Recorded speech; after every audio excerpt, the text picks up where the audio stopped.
Yes, it's actually two totally different skill sets. I mean, the prerequisite is that you speak your own language and a second language very well, fluently, of course.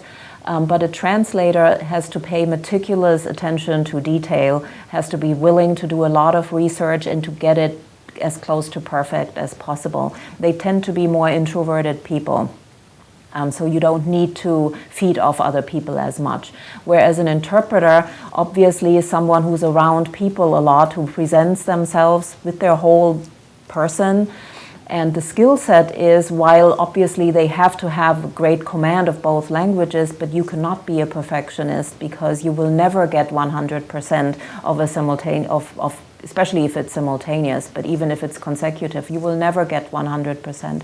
So you have to be happy with 75, and you have to get the gist across as opposed to everything literally or especially the best word. The focus is very important. That's one of the traits that an interpreter has to have, above all, focus and the ability to concentrate. So what happens in simultaneous interpreting, and that's what's done mostly around the world, I mean, we have a little booth, and there's always two of us, because, you know, they know that something can happen and the other person might have to take over at any point. And we usually take one person does it for a half an hour, and then the other person takes over for the next half hour. But that doesn't mean that the person who's not speaking is not following it.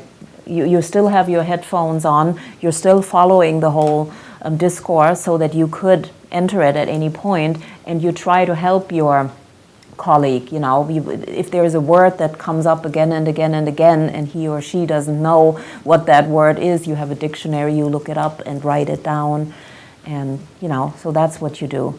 Should a fly be in that? I've never had that before, but that's why we have a booth and we have the headphones so that everything else is blocked out.